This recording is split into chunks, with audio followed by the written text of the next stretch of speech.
My name's Dave Dubeau, founder of MoneyPartnerFormula.com, and this show is built for everyday real estate investors who are actively doing deals and looking to scale using other people's money. So if you're an active real estate investor and you want to get featured on this show to talk about your own real estate and capital raising experiences, then just go to daveinterviewsyou.com. Now let's get rolling with this episode, and remember to subscribe for daily interview content. All right, guys, welcome to Property Profits Podcast. I'm your host, Bryce Kaminski, filling in for Dave Dubeau. And have you ever wondered how an out-of-state investor went from 0 to 60 rental units, real estate units in just 1 year? Today, my special guest is Tiago Camilo. He's mastered the art of creative financing, partnering, and networking, primarily using the seller financing technique. Tiago, welcome to the show. Great to have you here. Thank you, Bryce. Pleasure to be here as well. Yeah, no problem. So 60 units in 1 year. That sounds like you were busy. Now 60 units, break it down. What kind of composition is that? In fact, it was my first ever year playing around real estate. So I was completely newbie on real estate. I started reading the book from Turner, and I got from there. I just followed the book as a guideline, and that's it. So I was my portfolio is around again, as you said, it's all about out of state. I am basically living in Dallas, Texas, but my portfolio is all around Georgia. Yeah, and lots of property up there. Yeah, I started with single families. I then went to duplexes, triplexes, fiveplex, and then we jumped to an apartment complex of 16 units, and then we went go up with the syndication of 24 units. There you go. So it started small, and you're like, I could do that, I could do that, I could do that, and now I'm doing that. So with everything that you've done in real estate so far, what was the first real estate transaction like for you? Oh, it was stressful. I had to drop some of them because I was being pitched a deal that for some reason it didn't make much sense, and then I start asking around about the numbers, and everybody was saying no, that there was some red flags there, so I had to drop that. But then I use a very well-known platform, which is Roofstock. Okay, yeah.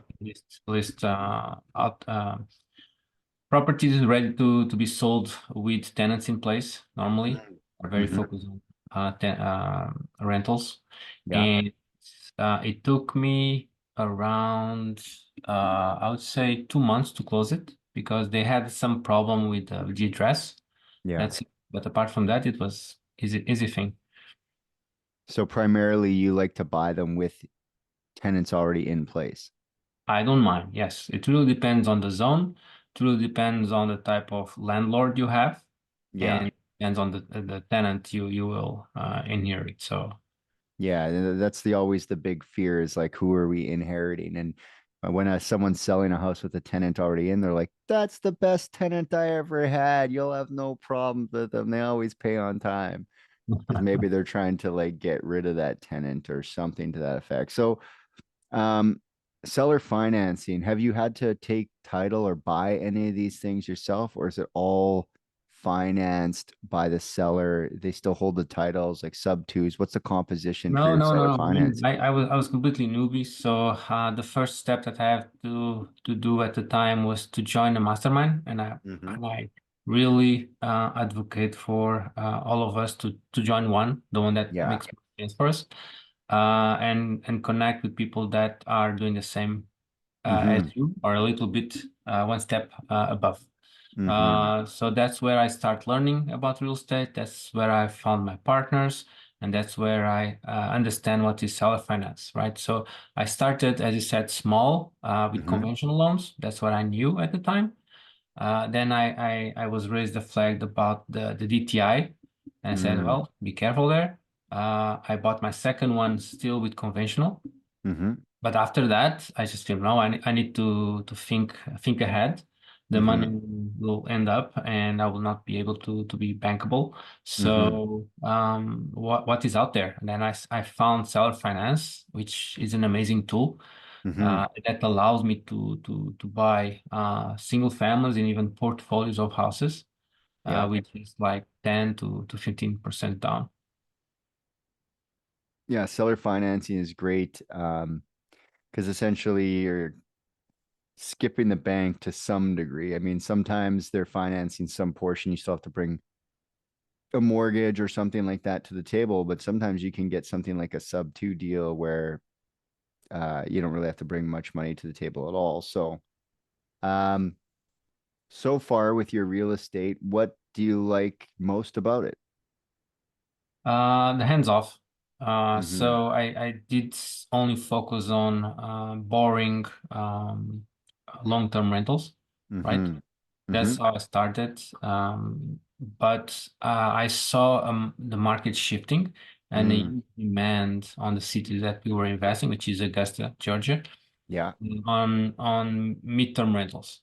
So I Mm. shifted some of the apartments towards renting towards nurses, military people, Yeah.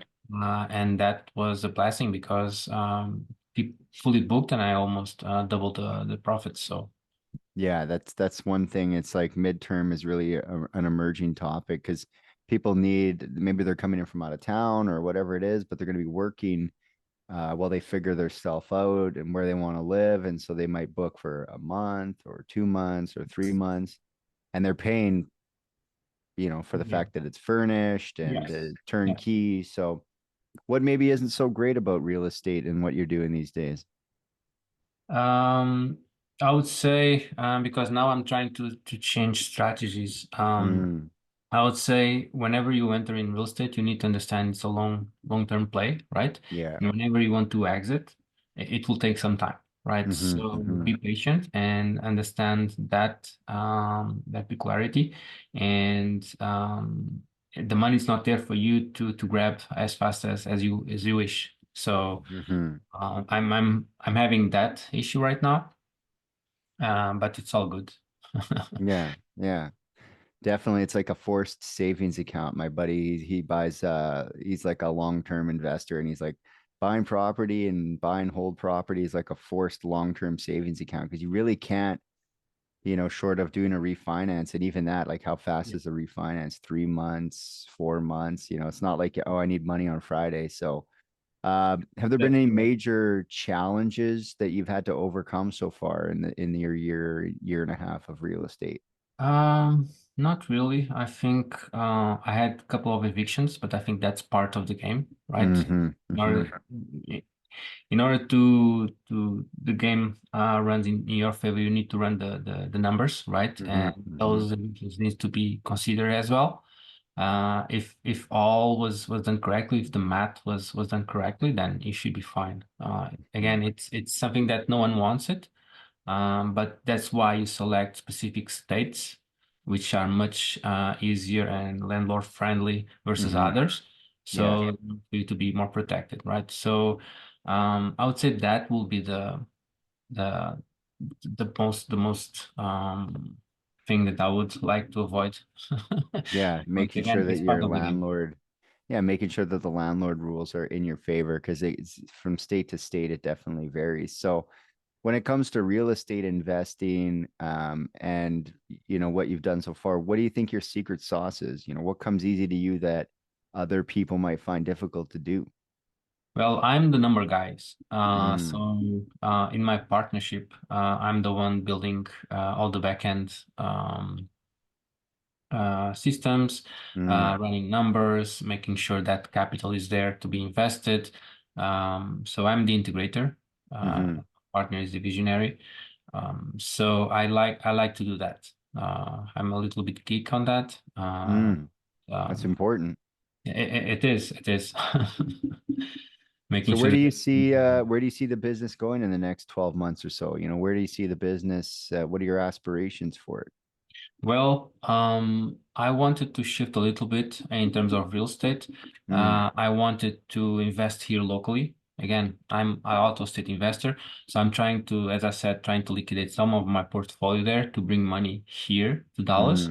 Mm-hmm. Mm-hmm. And it's not easy to invest in Dallas, Mm-hmm. because, for example, MTRs and Airbnb, there are so much regulation right now here in Dallas, Mm-hmm. that you need to think out of the box. So I'm now starting investing in co-living, which is Mm-hmm. rent by the room, a fancy name for rent by the room. Mm-hmm. And I love the cash flow around that. So that will be Yeah. my step.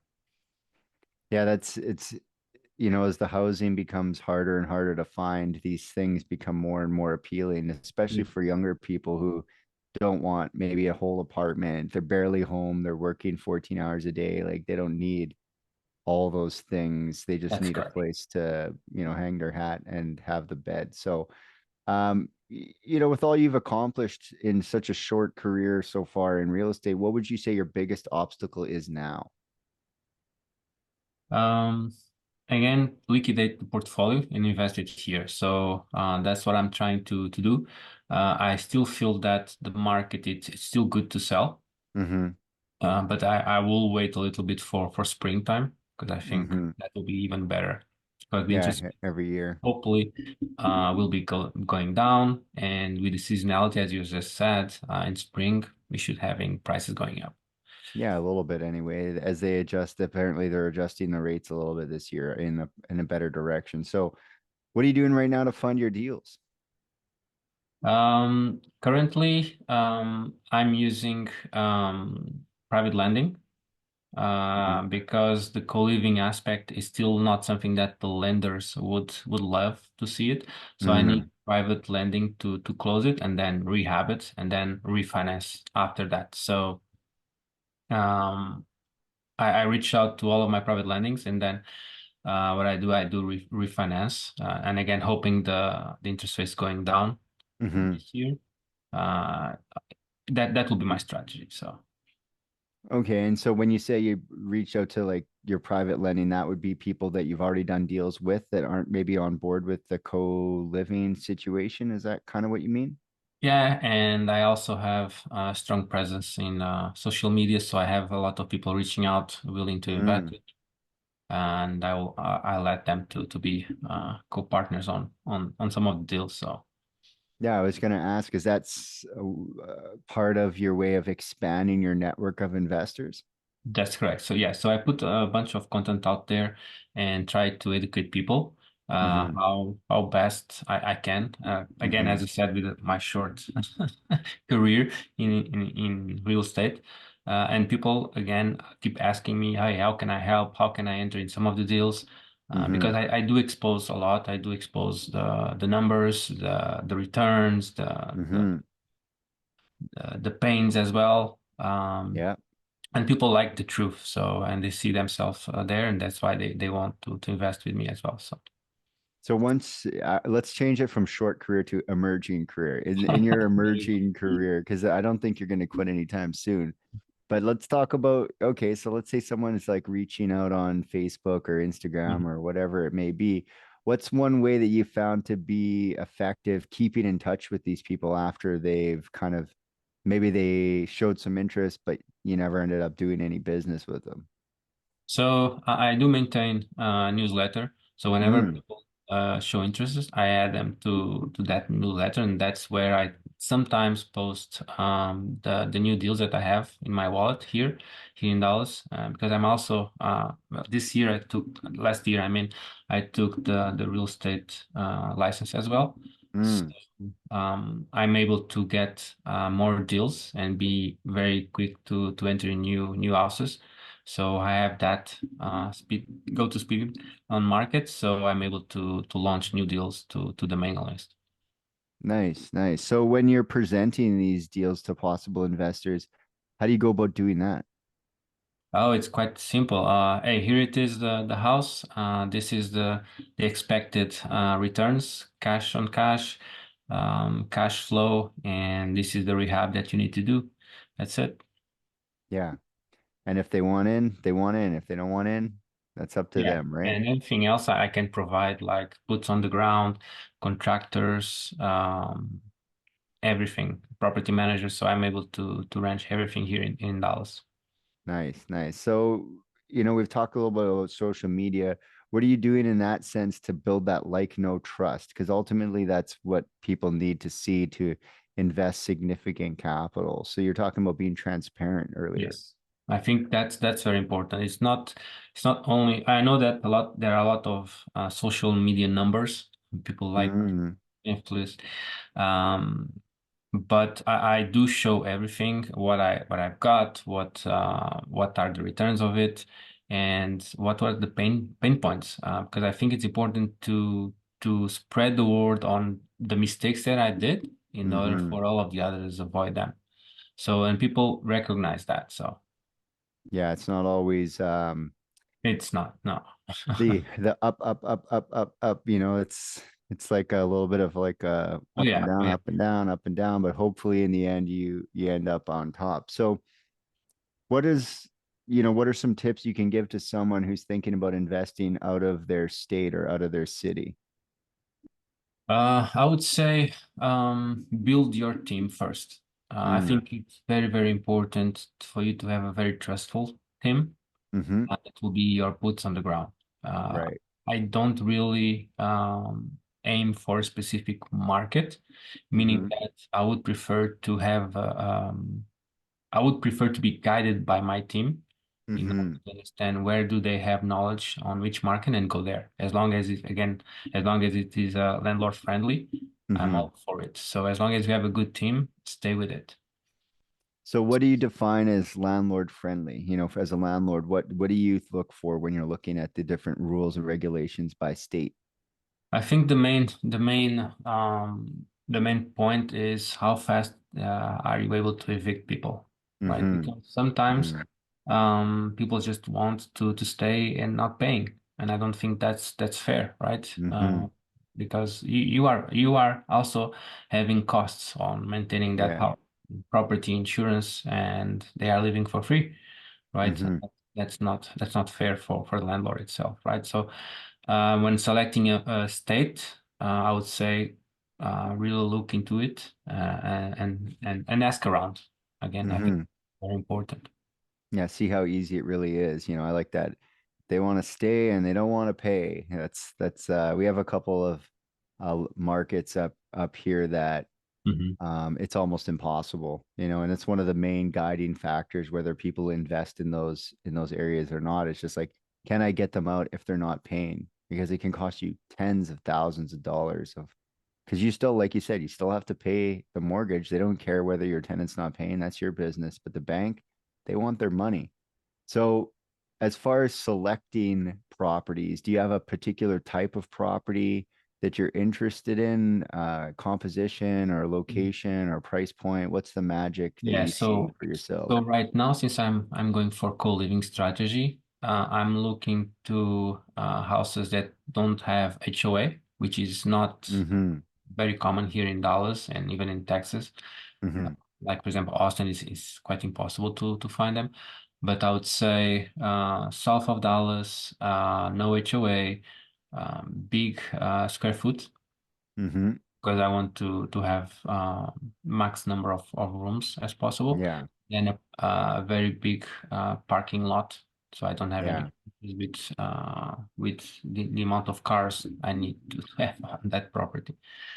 Yeah. Because it's not just going to be like one or two cars with a family. It's going to be, okay, I got 6 bedrooms and okay, three Yes, are going to park in the back or in the yes, driveway and then three on the street. And it can really add up. Looks like you're having a party that's every correct. night. Yes, So, you need to avoid that. what would you say to someone who's thinking about moving to like the midterm strategy? Maybe they're getting pushed out of the short-term strategy by the local Mhm. rules and regulations as Airbnb is kind of under attack. What are some tips that maybe someone who's thinking about converting or changing over to midterm?